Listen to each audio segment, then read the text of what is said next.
Hello students, education arena Kharkhoda में आपका स्वागत है। स्टूडेंट्स, हमने आज से पहले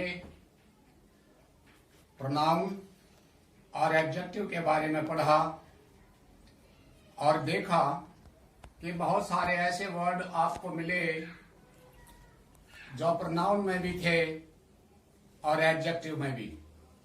डियर स्टूडेंट्स, किसी भी वर्ड को उसके मीनिंग के आधार पर याद ना करके उसको पार्ट ऑफ स्पीच क्या है उसके अनुसार याद किया जाना चाहिए।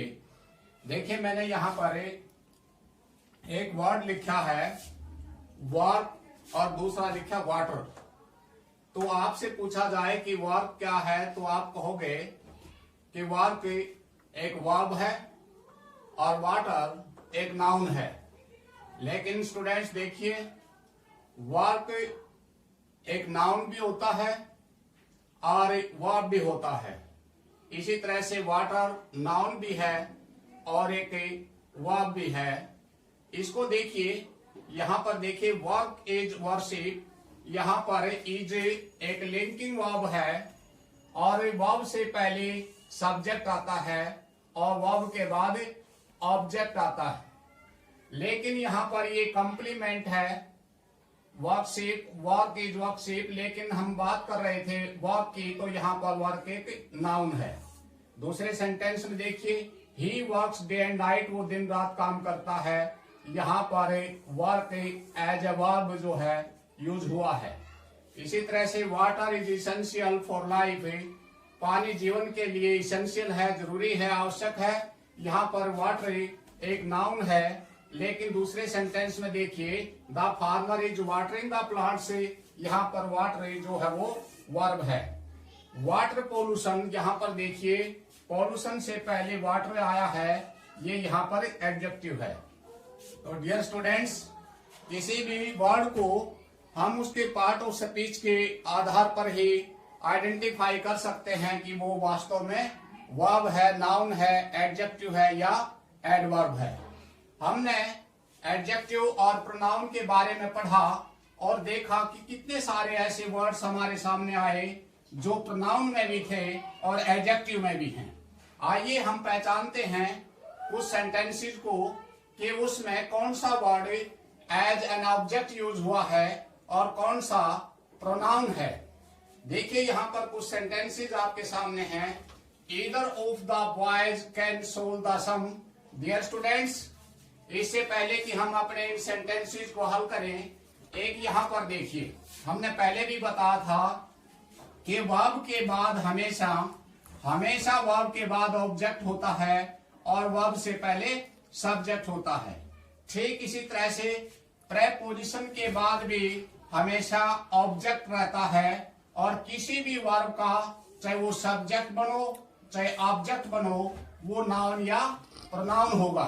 ये बहुत ही इंपॉर्टेंट बात है और इसको यदि आप ध्यान में रखोगे तो आप सेंटेंसेस के फॉर्मेशन में किसी प्रकार की गड़बड़ नहीं होगी और ना उसे पहचानने में किसी प्रकार की कोई दिक्कत आएगी। चलिए अब हम देखते हैं कि कौन सा वर्ड एडजेक्टिव है, कौन सा प्रोनाउन है, जबकि वर्ड एक जैसे हैं, सिमिलर हैं, लेकिन वही वर्ड एक सेंटेंस में एज एन एडजेक्टिव यूज हुआ है और वही वर्ड दूसरे में प्रोनाउन है। चलिए, either of the boys can solve the sum, दोनों में से कोई भी लड़का सोल्व कर सकता है, सम को सोल्व कर सकता है। तो डियर स्टूडेंट्स देखिए, यहां पर ये वर्ब है कैन सोल्व। कैन एक मॉडल ऑक्सिलरी है और उसके बाद हमेशा V1 आती है, वर्ब की फर्स्ट फॉर्म देता है और वर्ब के बाद ऑब्जेक्ट होता है। ये भी कंफर्म हुआ, ये वर्ब हुई, ये ऑब्जेक्ट हुआ। अब हम आए कि भाई वर्ब से पहले तो सब्जेक्ट होता है।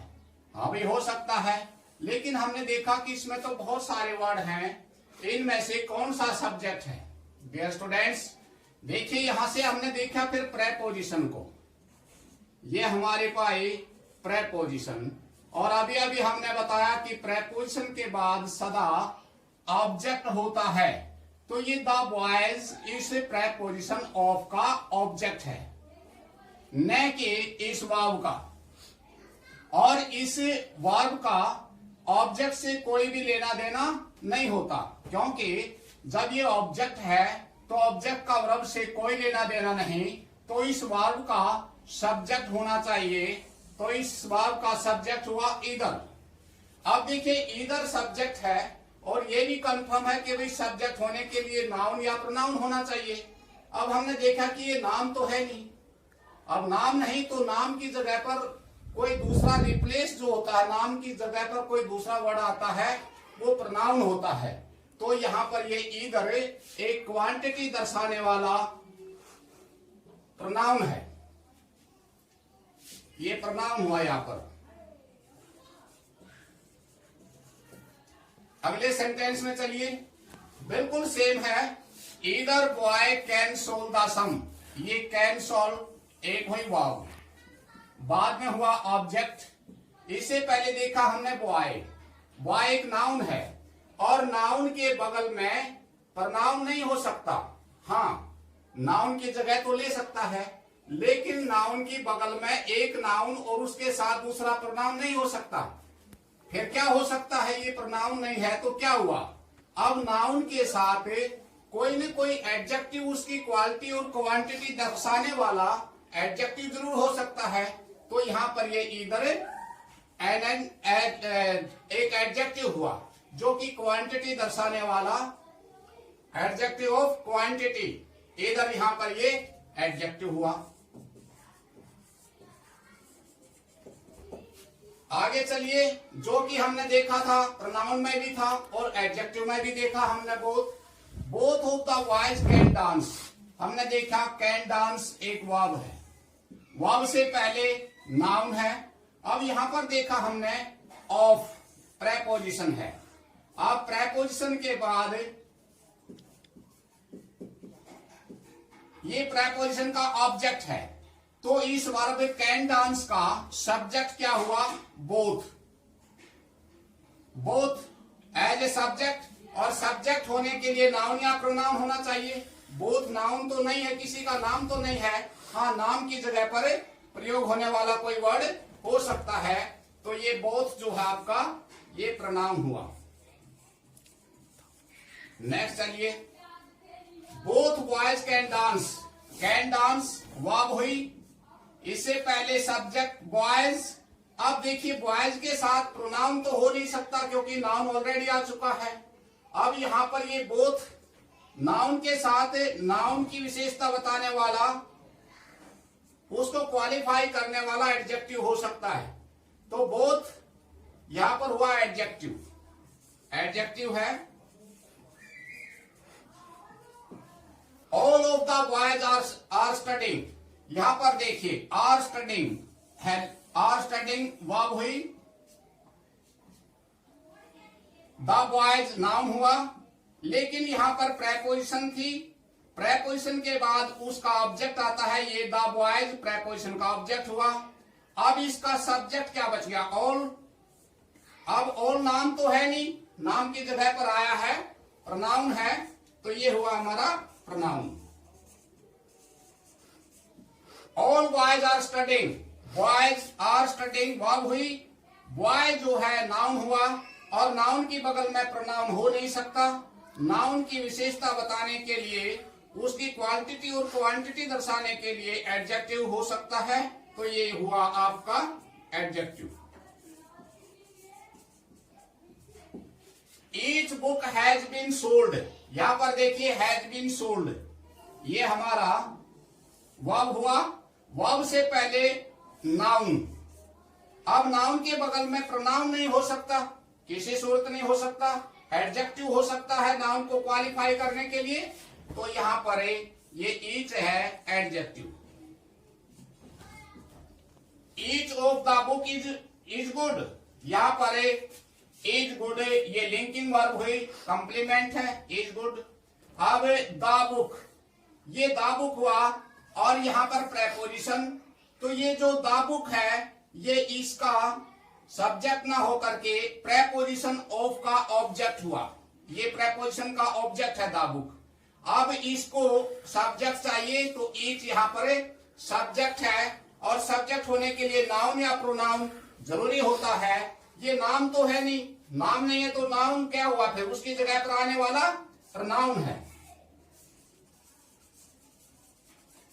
One of the boys is coming is verb हो गई। The boys of preposition, preposition के बाद द बॉयज का ऑब्जेक्ट, तो यहां पर ये वन क्या है, वन इसका सब्जेक्ट हुआ।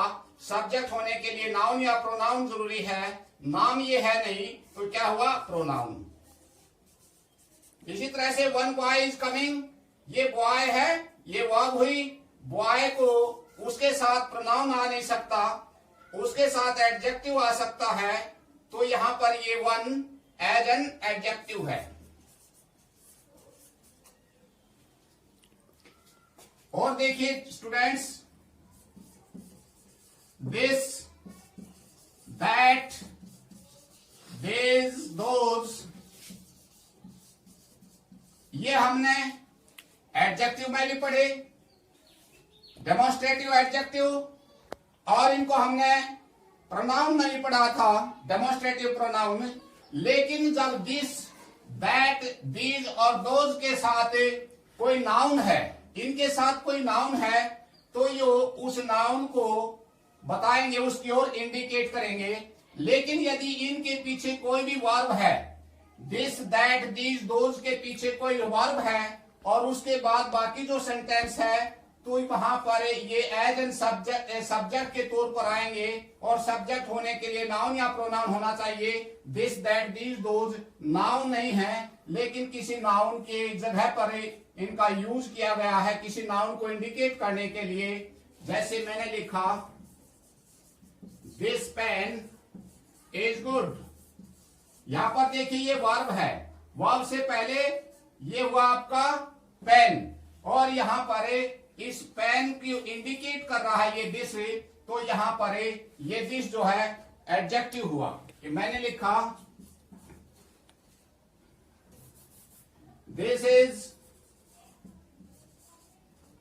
Your book,